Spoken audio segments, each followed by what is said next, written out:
Ok, niños y niñas, pues vamos a hacer nuestro último video. Hoy vamos a hacer un cierre de todo lo que vimos de tercer año, todo lo que vimos en la clase de español. Y para eso me gustaría proponerte un pequeño juego de activación que nos va a servir mucho, sobre todo a la hora de ver los sinónimos y los antónimos, que es parte de los temas que trabajamos. Es un pequeño juego muy sencillo que espero que te guste. Y dice así: vamos a ver quién sabe más, la prueba va a empezar. Cuando yo diga blanco, ustedes dicen negro. Cuando yo diga negro, ustedes dicen blanco. Blanco, blanco, blanco. Y ustedes responden negro, negro, negro. Y luego yo digo negro, negro, negro. Y ustedes responderán blanco, blanco, blanco. ¿Sí? Se fijan, son los opuestos. Entonces va otra vez. Vamos a ver quién sabe más, la prueba va a empezar. Cuando yo diga alto, ustedes dicen bajo. Cuando yo diga bajo, ustedes dicen alto. Alto, alto, alto. Y ustedes bajo, bajo, bajo. Bajo, bajo, bajo. Muy bien, qué bueno que te salió. Ahora vamos a hacer un poquito más complejo, ¿sale? Voy a decir, vamos a ver quién sabe más, la prueba va a empezar. Cuando yo diga corto, ustedes dicen largo. Cuando yo diga largo, ustedes dicen corto. Corto, corto, corto. Largo, largo, largo. Ahora vamos a combinar las cosas, ¿sale? Voy a decir corto, alto, bajo. ¿Y tú qué tendrás que decir? Largo, bajo, alto. ¿Te fijas? Entonces tendrás que ir combinando las cosas. Vamos a hacer otro de estos para ver qué tal te va en el juego. Voy a decir alto, bajo, corto. Y ya tú contestarás, ¿vale? Bueno, puedes jugar un rato con tus papás este juego. Te ayuda a la memoria, te ayuda a tu habilidad. Y te decía, es un buen ejercicio para introducir el trabajo del día de hoy. ¡Ánimo!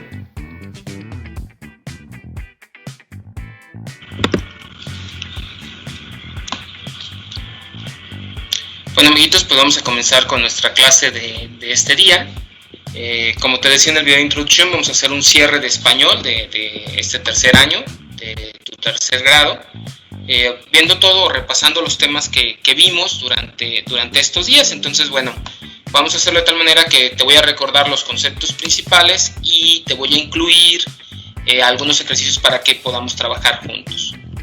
Entonces, bueno, primero vamos a recordar las reglas de la doble L y las reglas de la Y. Lo primero es que recuerdes que hay 5 reglas básicas para la doble L, ¿no? Entonces, bueno, lo primero es, llevan doble L todos los verbos que están terminados en ir y yar, ¿sí?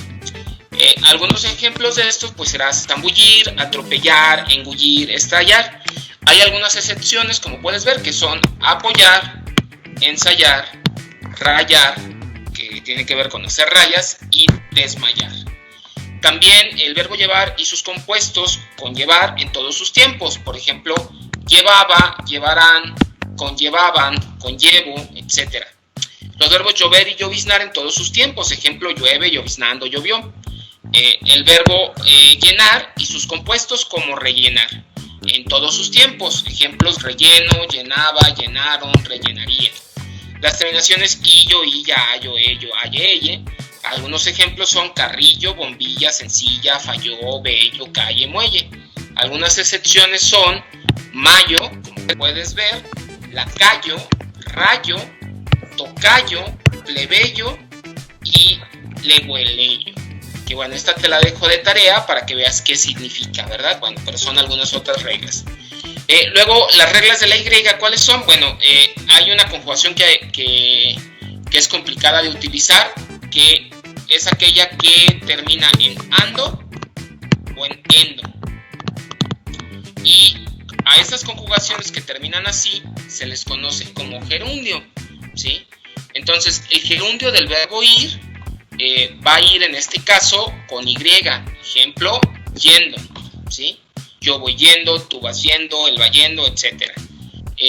Los verbos ayunar y desayunar en todos sus tiempos. Ejemplo, ayunas, desayunábamos, ayunaron, desayuno. La terminación yendo, de nuevo, gerundio, de los verbos cuyo infinitivo termina en aer, o huir. Ejemplo, caer. Como puedes ver es terminación AR. Lo conjugaremos como cayendo. Leer, como leyendo. Huir, como huyendo. Contraer,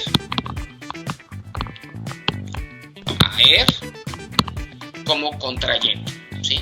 Las palabras que empiezan por yu o por yer, ejemplo, yerno, yugo, hierro, yugular, hierba, hierbo. Hay algunas excepciones como lluvia, lluvioso, llueve, que como vimos son el tipo de conjugaciones que llevan doble L y que vimos en el ejemplo pasado. Las palabras que contienen la sílaba yet, ejemplo, proyectar, trayecto, inyección, ¿te fijas? Después de consonante también se escribe Y. Por ejemplo, cuando pongo su, inmediatamente va yugar. Con, consonante, yugué. Disyuntiva, desyemar, etc., ¿no? Entonces, bueno, estas son las reglas más básicas de la doble L y de la Y. Y vamos a hacer algunos ejercicios para que nos acordemos de esto, ¿no?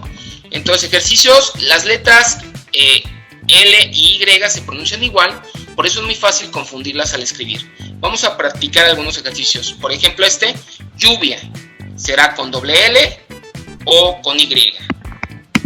Excelente, con doble L. Ayer, con Y, muy bien. Amarillo, con doble L, excelente. Caballo, también con doble L. Mayo, muy bien, con Y. Maullido, excelente, con doble L. Cebolla, muy bien, con doble L. Cuchillo, excelente tu opción, con doble L. Yegua, muy bien, con Y. Desayuno, con Y también. Grillo, con doble L, ¿sí? Boya, con Y. Entonces, bueno, ahí tienes algunos ejercicios para practicar. Aquí te puse otros, ¿sí? Por ejemplo, cuello, doble L, polla, Y, camello, doble L, bella, doble L, suyo, Y, llorar, doble L, zapatilla, doble L, apoyar, Y, mayonesa, Y, calle, doble L, cosquillas, doble L, y caballa, doble L también, ¿sí? Entonces, bueno, ahí tienes algunos otros ejemplos para que puedas practicar, ¿sí? Bueno, vamos ahora a repasar los textos narrativos para que también te acuerdes de este tema que viste con nosotros desde SM. Bueno, primero recordarte que es un texto narrativo. Un texto narrativo tiene como fin contar una historia, informar o entretener al lector. Se caracteriza por la figura de un narrador, quien puede aparecer a través de un personaje dentro de la historia y estará en primera o en segunda persona. O en caso de ser un narrador, puede ser de dos tipos. Alguien que siempre está presente, eso significa omnipresente, o que lo va a relatar en tercera persona. Es decir, como si no fuera parte de la historia, ¿no? Como si fuera independiente de la historia. Entonces, bueno, los textos narrativos pues siempre llevan narración en este caso. ¿Qué características tienen? Bueno, tienen que tener 5 características principales. Primero, un narrador, que es quien te cuenta la historia y puede estar presente como uno de los personajes, como te decía, omnipresente, que conoce todo, o que es un testigo. Tú tendrás que definir cómo vas a querer que sea tu narrador. Los personajes, que son quienes actúan en los acontecimientos que van sucediendo en el relato, y pueden ser personajes principales o secundarios, como lo estuvimos viendo. El espacio es uno o varios lugares en donde transcurre propiamente la historia, ¿sí?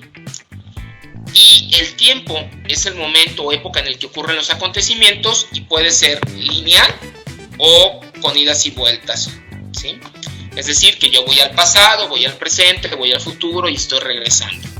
La acción es, a final de cuentas, el argumento de la historia, lo que está pasando, ¿sí? Entonces, bueno, esas son sus características. Luego, ¿cuál es su estructura? Su estructura es muy básica.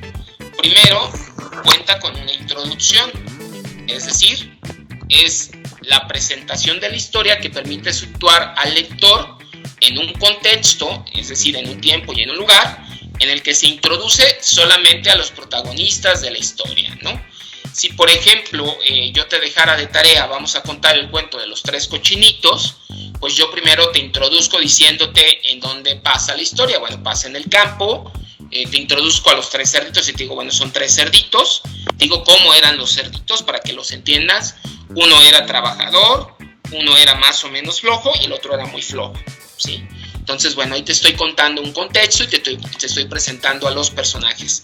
Luego hay un desarrollo o nudo, que es la parte más extensa del relato, donde vamos a conocer los detalles de la historia, de los personajes y de los acontecimientos que los conectan, ¿sí? En la historia de los 3 cerditos, pues bueno, tenemos que son 3 casas, un hermano que es el más flojo lo va a hacer de paja, uno que no es tan flojo pero no le gusta trabajar tanto lo va a hacer de ramas, y el último, que si es muy trabajador, pues lo va a hacer de ladrillo.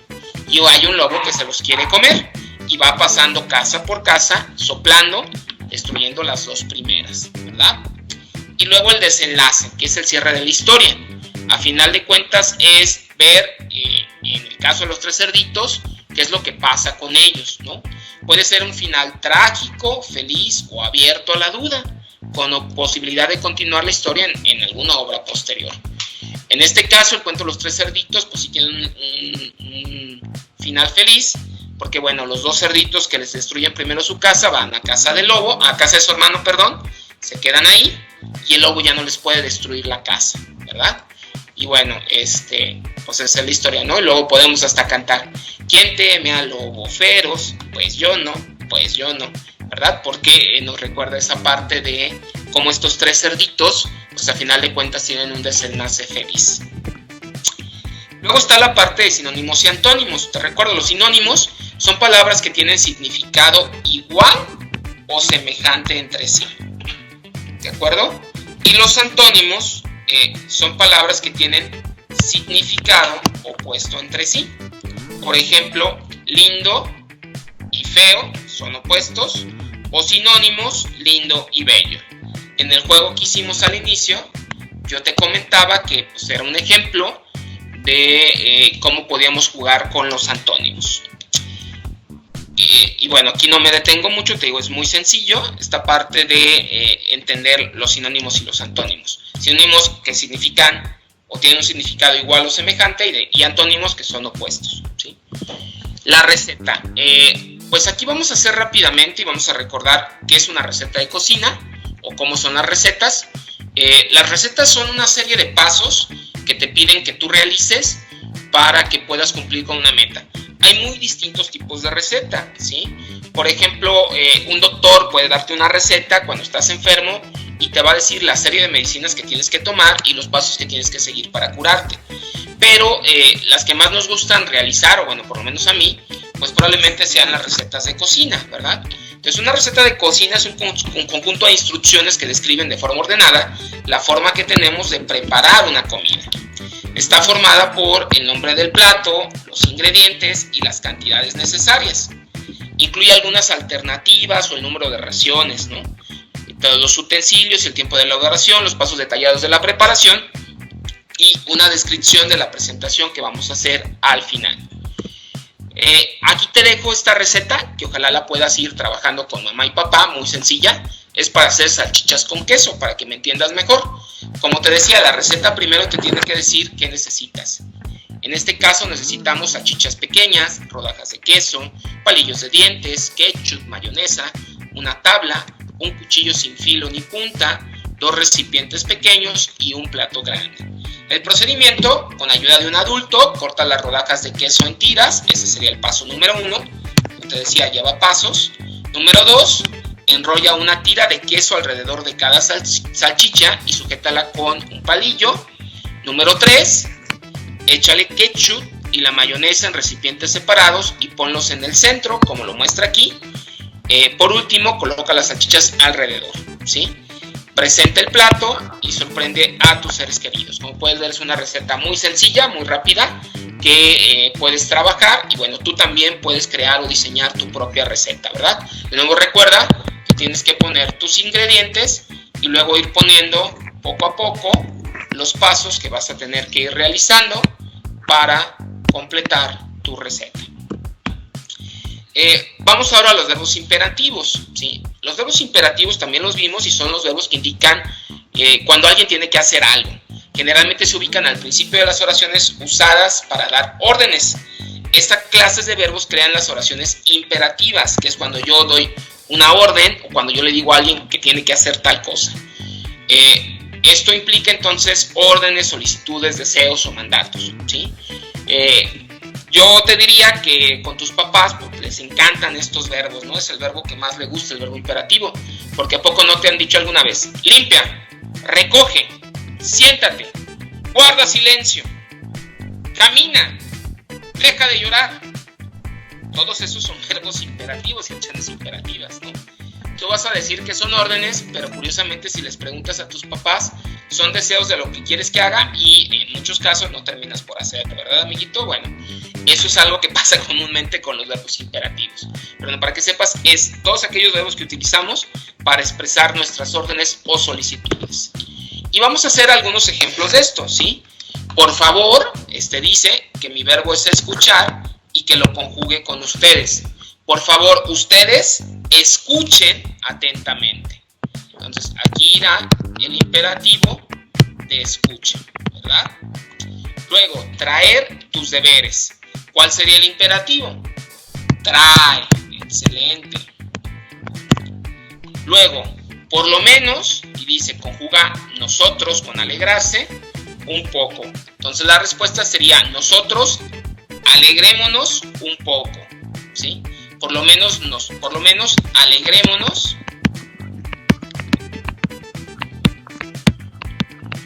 un poco. Cambiarse tú, aquí es cámbiate tú, ¿verdad? Es un imperativo. Aquí de nuevo, venir tú aquí. El imperativo sería ven aquí. ¿Sí? Entonces, como puedes ver, estos son algunos ejemplos de oraciones imperativas.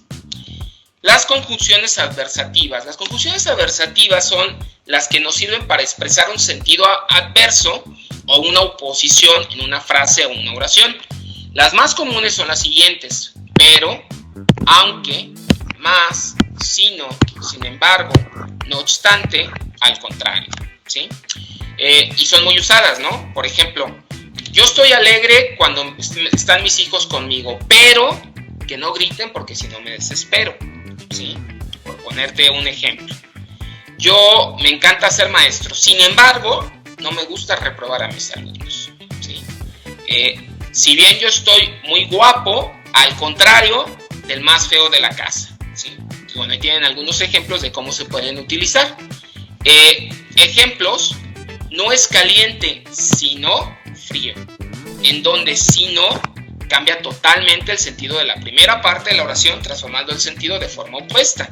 Como puedes ver, aquí también estoy utilizando antónimos, ¿verdad? Caliente y frío. Pretendía ir con ustedes, pero mejor no. En donde pero es la conjunción adversativa que cambia el sentido de la oración. O sea, yo sí quería ir, pero mejor no. ¿Saben por qué no? Porque mi mamá me regaña, ¿sale? Entonces, te doy permiso de ir a la fiesta. No obstante, no quiero que bebas, ¿sí? Ni siquiera refresco, amiguitos, no quiero que beban refresco sobre todo. Aquí la conjunción adversativa de la oración es el no obstante y da el sentido de oposición, ¿verdad? Entonces, ahí tienes algunos ejemplos de estas oraciones adversativas, de estas conjunciones adversativas, perdón, sirven para que le cambiemos el sentido totalmente a los textos, ¿sí? Entonces, bueno, ahí tienes algunos ejemplos. La encuesta, ¿sí? Vamos a terminar de trabajar y de hablar un poquito con la encuesta. Las encuestas sirven para saber qué piensan, hacen, tienen o consumen determinados grupos de personas, ¿sí? Para eso nos sirven. Incluyen dos tipos de preguntas cerradas. Preguntas cerradas, es decir, preguntas que ofrecen un número limitado de opciones de respuestas, y preguntas abiertas, las cuales suelen apelar a la opinión del encuestado. Y la información obtenida se puede presentar en tablas y en gráficas, ¿sí? Un ejemplo de esto, te lo voy a mostrar aquí rápidamente para que esto último te quede claro. Nosotros hemos estado trabajando una pequeña encuesta sobre lo que opinan algunos de los alumnos y de los estudiantes en universidad sobre toda la cuestión del COVID, ¿sí? Entonces, este puede ser un ejemplo muy claro que te puede ayudar, ¿sí? Esperemos un poquito a que abra. Nosotros lo trabajamos por medio de una aplicación que cuando dimos este tema tú también lo puedes rastrear entre los que ya vimos, pero si no aquí te lo muestro rápido, que se llama Google Forms. Es un método abierto donde tú puedes diseñar un cuestionario muy sencillo y te va a enviar distinta información, ¿no? O tú puedes hacer diversas preguntas. Se lo puedes enviar a un amigo y tu amigo te lo puede responder, ¿no? Aquí nosotros lo que hemos hecho fue enviarlo a varias universidades y ya nos han comenzado a responder algunas cosas de cómo ven o qué opinan sobre la pandemia. Y te lo quería mostrar sobre todo porque te muestra un poco de cómo se estructuran o cómo se organizan los datos, ¿sí? Ahí te puede ayudar un poco para que me entiendas en esto. Bueno, no lo abrió de primera instancia, te lo muestro por acá. Perdón, está un poco lenta la computadora. Entonces, solo para recordarte, para poder encontrar un cuestionario o los cuestionarios que diseñas, nos metemos al Drive, a nuestro Drive en Google, que está desde nuestras cuentas personales de Gmail. Vamos a ingresar ahí y ahí en estos espacios pues nos va a aparecer nuestros cuestionarios, que ahorita está cargando, el que te quiero mostrar es de manera muy rápida, nomás para que conozcas esta herramienta. Tú desde aquí puedes diseñar o crear un nuevo cuestionario sin ningún problema, ¿sí? Y lo interesante de esta herramienta es que ya te va a dar las respuestas conforme se esté organizando. Por ejemplo, aquí puedes ver ya la cantidad de respuestas que tiene este cuestionario que hemos estado aplicando. Y bueno, para que veas cómo funciona de manera real, ya tiene 827 respuestas. Por eso tarda un poco en cargar las respuestas. Y ya te grafica muchas cosas, ¿no? Por ejemplo, te dice, en este caso, de qué grupo son, si son de licenciatura, de maestría, de doctorado. Yo puedo preguntar, por ejemplo, en tu escuela de qué grado son, cuál es su sexo, si son hombres o mujeres, en qué grupo de edad se encuentran. Y aquí podrás ver cómo ya me grafica los datos, cuál es su modalidad de estudios, y bueno, cuál es su rol, si eran docentes o eran estudiantes, ¿sí? Y como puedes ver, mira, ahí te va presentando las gráficas de acuerdo a las respuestas. Esta, por ejemplo, la 11 es una respuesta abierta y puedes ver cómo va mostrando las diversas respuestas que la gente va dando. Entonces, bueno, amiguito, pues este es un ejemplo de cómo funcionan los cuestionarios, cómo funciona la encuesta y cómo podemos presentar las respuestas. Pues cuídate mucho, de verdad. Muchísimas gracias por este tiempo que te pudimos acompañar a la distancia. Ojalá los videos que estuvimos haciendo para ti y que hayas aprendido mucho. Cuídate mucho y buen cierre de ciclo escolar.